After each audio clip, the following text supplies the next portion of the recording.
Assalamualaikum warahmatullahi wabarakatuh. Mari sebelum kita mulai pelajaran terlebih dahulu niat mencari ilmu bersama-sama. Bismillahirrahmanirrahim.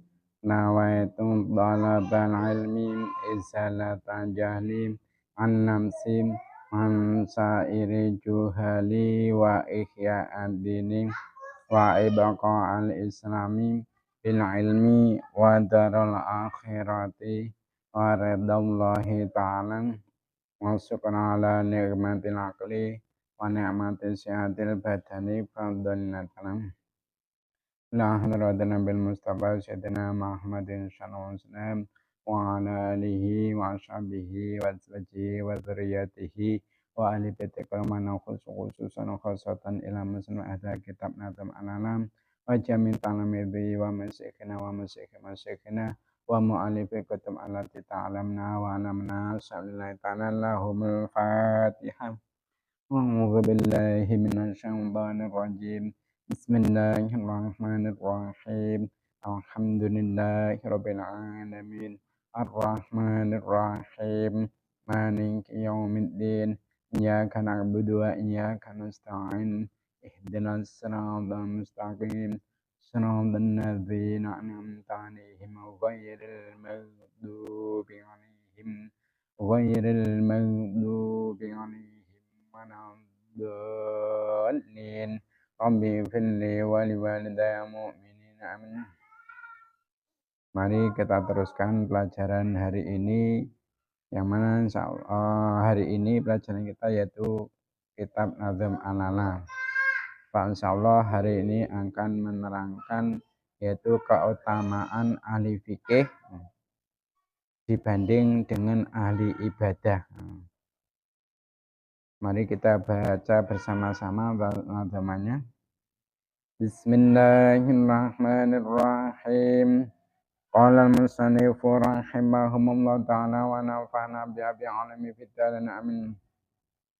Fa inna faqihan wahidan mutawari'an asaddu 'ala syaitani min alfi 'abidin. Pengalim fikih siji terkang ngetoi haram luwe apun timbang abel sewu munggo setan. Dulang sekali lagi. Fa inna faqihan wahidan mutawari'an asadu 'ala syaitani min alfi 'abidi. Pengalim fikih siji terkang ngetoi haram luwe apun timbang abel sewu munggo setan. Jadi nazaman ini menerangkan tentang keutamaan ahli fikih dari ahli ibadah. Di situ tadi diterangkan bahwasanya fa'inna faqihan wahid dan mutawari'an itu asadu 'ala syaitani min alfi abidin. Wong ngalim fikih siji tur kang ngedoi haram luwih abot timbang abid sewu munggo setan. Jadi satu ahli fikih yang wirai, maksudnya menjauhkan diri dari larangan Allah Ta'ala dan menjalankan perintahnya, itu lebih berat bagi setan untuk menggodanya daripada 1000 ahli ibadah yang tidak ahli fikih, atau ahli fikih namun tidak wirai. Jadi setan itu oleh pemimpinnya dibagi-bagi. Ada yang bertugas menggoda orang yang alim, ada yang bertugas menggoda orang-orang yang bodoh, ada yang bertugas menggoda para kiai, para ulama, dan juga ada yang bertugas menggoda orang yang awam, orang yang tidak ngerti masalah ilmu agama, dan juga orang yang masih awam atau masih bodoh tentang ibadah. Dan juga ada yang ditugasi untuk menggoda orang-orang yang kaya dan juga orang-orang yang miskin. Nah, setan ini merasa keberatan. Setan yang ditugaskan untuk menggoda orang yang ahli fikih dan wirai ini merasa keberatan, merasa kesulitan untuk menjerumuskan orang-orang ini ke perbuatan salah dan ke perbuatan maksiat. Akan tetapi setan-setan yang ditugaskan oleh pemimpinnya untuk menggoda orang-orang yang awam ini merasa keenakan, merasa keringanan, merasa enteng. Apalagi menggoda orang-orang yang ahli ibadah tidak mempunyai ilmu fikih. Makanya setan itu merasa bahwasanya menggoda ahli fikih yang wirai itu jauh lebih berat. Menggoda satu orang ahli fikih yang ahli wirai itu jauh lebih berat daripada menggoda 1000 orang yang ahli ibadah tidak ngerti ilmu fikih. Atau orang yang ahli ilmu fikih tapi dia tidak wirai. Dia tidak menjauhkan diri dari larangan Allah Ta'ala dan juga tidak menjalankan perintahnya Allah. Jadi ilmunya itu hanya sekedar untuk pengalaman, untuk ketenaran, atau untuk membodoh-bodohkan orang yang tidak ngerti agama, atau hanya untuk mencari keuntungan duniawi.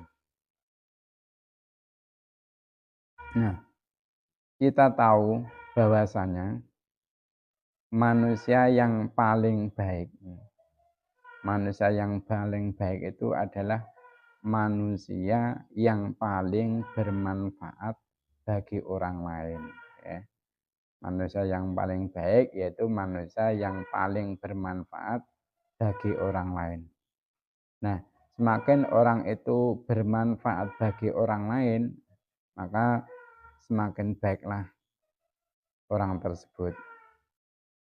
Nah, masalah kemanfaatan manusia itu, kemanfaatan manusia bagi orang lain itu bisa dilihat dari dua pandangan. Pertama apa? Yaitu bisa dilihat dari kemanfaatan duniawi. Bisa dilihat dari kemanfaatan duniawi. Nah, kemanfaatan duniawi apa contohnya? Yaitu mungkin sebagian dari kita ini ada yang mempunyai ilmu tentang pengobatan. Maka orang ini akan bermanfaat bagi orang-orang lain yang dalam keadaan sakit. Atau ada sebagian dari kita yang mempunyai profesi menjadi pertukangan. Maka orang-orang ini juga akan bermanfaat kepada orang lain di dalam masalah pembangunan, baik itu pembangunan rumah ataupun pembangunan jalan ataupun yang lain. Itu contoh kemanfaatan duniawi.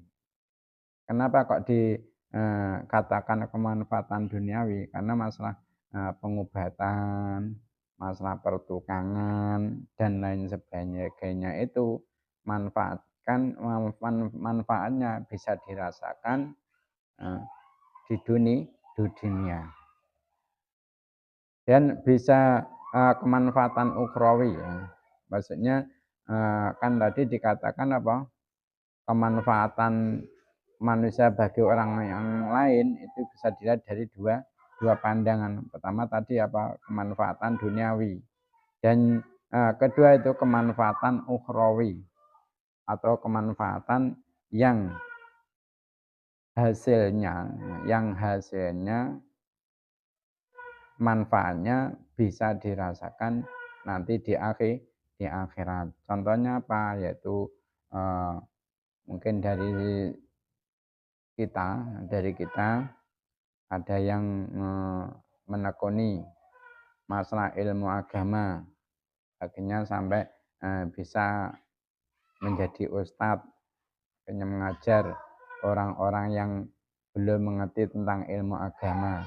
Maka ini nanti kemanfaatannya bagi orang lain bisa dirasakan di akhirat. Orang lain yang diajari tentang masalah ilmu agama, akhirnya ibadahnya menjadi ibadah yang benar dan sah menurut agama. Gara-gara apa? Gara-gara ustadz tadi. Nah, kalau ibadahnya itu benar, sah, dia akan panen, akan memetik buahnya, yang mana buahnya nanti akan bisa dirasakan di akhirat. Atau mungkin dari sebagian dari kita ada yang menekuni agama sampai menekuni ilmu agama sampai bisa mengarang kitab, menyusun kitab. Ini nanti manfaatnya juga bisa dirasakan di akhirat. Makanya seperti itu termasuk golongan kemanfaatan ukhrawi. Nah, dari dua kemanfaatan ini, kemanfaatan apa? Kemanfaatan duniawi dan ukhrawi. Jelas kemanfaatan ukhrawi yang lebih utama. Jadi kalau dibanding antara kemanfaatan duniawi dan ukhrawi, itu yang lebih utama adalah kemanfaatan ukhrawi atau kemanfaatan akhirat. Kenapa kok seperti itu? Kenapa kok kemanfaatan ukhrawi yang lebih utama? Alasannya karena apa? Karena kehidupan di akhirat. Kehidupan di akhirat itu adalah kehidupan yang sesungguhnya. Kehidupan yang sesungguhnya itu adalah kehidupan di akhirat. Nah, kehidupan di dunia ini hanya sekedar cermin, hanya sekedar cermin bagi kehidupan kelak. Maksudnya di akhirat. Nah, hidup di dunia ini kita tahu waktunya hanya singkat, sementara, tidak lama. Hidup kita di dunia itu tidak lama, ada batasnya, ada batasnya. Mungkin apa sebagian dari kita ada yang sudah meninggal sebelum usia tua, usia muda sudah meninggal. Bahkan tidak jarang yang usianya itu masih kanak-kanak sudah meninggal. Berarti kan kehidupan dunianya itu ada batasnya. Begitu juga kita pun juga akan menyusul mereka-mereka yang telah mendahului. Mungkin kita besok waktunya pulang ke rahmatullah, atau besok lusa, atau tahun depan. Intinya manusia itu hidup di dunia itu singkat. Nah, sementara di akhirat itu kita akan hidup selamanya. Di akhirat itu sudah tidak ada kematian lagi. Jadi kematian manusia itu cukup sekali. Nah, kematian itu termasuk pintu menuju akhirat. Kalau kita ingin ke akhirat, niscaya kita harus melewati pintu yang dinamakan yaitu kematian. Nah, saya katakan tadi bahwasanya kehidupan akhirat itu ada kehidupan yang selamanya. Nah, bila kita itu di akhirat kok merasakan kebahagiaan, maka kebahagiaan yang kita rasakan di akhirat itu akan bisa kita rasakan selama-lamanya. Tidak ada henti-hentinya kebahagiaan yang kita alami. Begitu juga ketika ada orang di akhirat itu mendapatkan siksa dari Allah, maka siksaan yang ia rasakan itu juga ia akan rasakan selama-lamanya. Nah, kecuali kalau dia mendapatkan rahmat dan fadl dari Sang Pencipta, yaitu Allah Subhanahu wa Ta'ala. Nah, berbeda dengan kenikmatan yang kita rasakan atau kesusahan yang kita rasakan di dunia ini. Ini kan modelnya silih berganti, silih berganti. Mungkin sekarang ini kita bahagia. Nah, besok bisa jadi apa? Sengsara. Nah, atau bisa lagi juga besok lusanya bahagia lagi. Bahkan nggak ganti hari. Terkadang setiap jam, setiap detik pun perasaan yang dirasakan manusia itu berbeda di dunia itu. Mungkin 1 jam perasaannya merasa bahagia, 1 jam ke depan lagi perasaannya merasa susah. 1 jam kemudian lagi gembira lagi, itu juga bisa. Atau bahkan detik, nggak sampai harian, setiap detik berubah-ubah itu bisa. Itu keadaan di dunia seperti itu. Antara senang dan susah itu silih berganti. Berbeda dengan di akhirat tadi, enggak silih berganti seperti di dunia. Makanya saya katakan tadi, kalau di akhirat itu senang selamanya. Kalau susah selamanya. Tapi kalau di dunia enggak seperti itu, ya toh. Senang susah itu silih berganti. Bahkan masalah senang dan susahnya orang itu tidak bisa dilihat dari keadaan zahirnya. Belum tentu orang yang zahirnya atau lahirnya itu kaya raya, apa yang dibutuhkan serba tersedia, itu kok berarti dia itu senang terus? Enggak, belum tentu ya. Begitu juga orang yang hidupnya dalam keadaan sempit ekonominya, setiap apa yang ia kehendaki, setiap yang ia butuhkan bahkan tidak tersedia. Sudah mencari kemana-mana bahkan tidak menemukannya. Orang yang seperti itu belum tentu kalau dia itu susah. Banyak orang yang kelihatannya itu ekonominya sempit, tapi dia oleh Allah diberi kesenangan lebih banyak daripada orang yang kaya. Bahkan kalau kita lihat banyak dari kita ini yang mungkin hidupnya itu serba kekurangan, tapi tetap bisa tertawa, bisa bersandaguro dengan temannya, dengan keluarganya dan sebagainya. Akan tetapi juga ada orang itu yang kaya, semua serba ada, tapi sering malah hatinya gundah gulana, sering susah, bahkan sama keluarga saja tidak bisa rukun, tidak bisa saling sendaguro. Nah, itu kehidupan di dunia itu seperti itu. Nah, kalau kehidupan di akhirat yaitu kalau susah selamanya, kalau senang selamanya. Nah, makanya tadi dikatakan bahwasanya kehidupan dunia itu hanya cermin kehidupan di akhirat.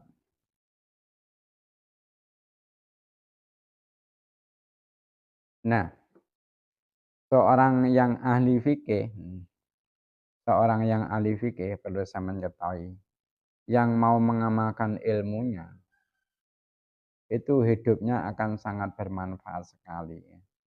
Hidupnya akan sangat bermanfaat sekali bagi orang lain. Karena kenapa? Karena tidak setiap manusia itu mengetahui hukum-hukum agama. Maka keberadaan orang yang mengetahui ilmu fikih ini di lingkungannya akan sangat membantu. Akan sangat membantu bagi mereka-mereka dalam mengamalkan syariat agama Islam. Kenapa kok kita tahu bahwasanya kebanyakan orang itu tidak mengetahui hukum-hukum agama?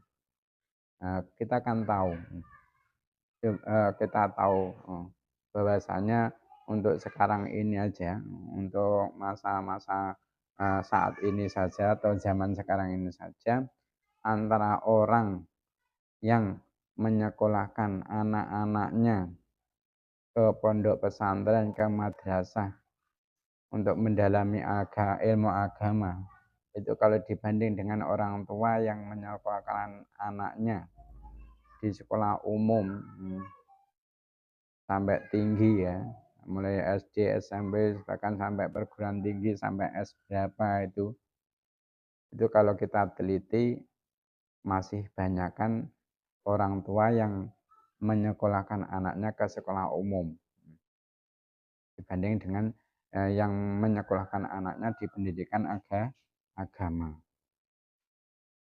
Apakah tidak boleh menyekolahkan anaknya di sekolah umum? Boleh, boleh. Asalkan apa? Kewajibannya untuk mendalami ilmu agama ini jangan sampai dilupakan. Boleh anaknya itu sekolah umum sampai tinggi, asalkan ilmu agamanya itu sudah matang, sudah matang. Dan kebanyakan masyarakat itu apa? Anaknya itu kalau masih kecil, masalah sekolah TPA, sekolah madrasah itu sangat diperhatikan. Akan tetapi ketika nanti anaknya itu sudah masuk SMP atas, masalah TPA sudah ditinggalkan, masalah sekolah madrasah pun kadang malah diputuskan untuk mementingkan sekolah umumnya. Bahkan kalau sudah waktunya les, pada waktunya itu berbenturan antara sekolah TPA, Madin dengan les, itu yang dimenangkan apa? Lesnya. Les untuk mempelajari ilmu umum. Sepertinya semestinya kita itu sebagai seorang muslim itu harus tahu bahwasanya akhirat itu dibanding dengan dunia lebih baik akhirat. Makanya sampai Allah itu berfirman ya, wal akhiratu khairul laka minal ula. Wal akhiratu khairul laka minal ula. Bahwasanya akhirat itu bagimu lebih utama, lebih baik dibanding dunia. Kenapa? Ya seperti itu tadi. Bahwasanya kehidupan dunia itu hanya sementara. Hanya sementara.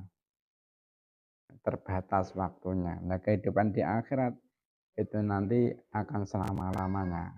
Tadi kan dikatakan kalau di akhirat itu susah selamanya. Kalau senang, ya senang selamanya. Berbeda hidup di dunia. Kita hidup di dunia itu kalau senang, susah itu ada batasnya. Tidak selamanya orang itu kok susah terus di dunia, enggak ada ceritanya. Begitu juga enggak ada ceritanya orang di dunia itu senang terus enggak ada. antara senang dan susah itu kalau di dunia silih berganti ya, silih berganti. Jadi keberadaan orang yang alim fikih, yang mau mengamalkan ilmunya dan dia itu wirai, ini sangat bermanfaat sekali ya, kepada orang-orang lain ya.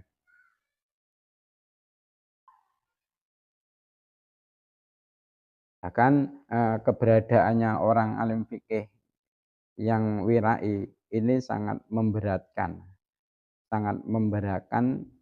pada musuh sejati manusia. Siapa musuh sejati manusia? Yaitu setan. Karena setan itu sudah bersumpah di hadapan Allah Subhanahu wa taala akan membawa keturunan anak-anak Adam untuk masuk neraka sebanyak-banyaknya.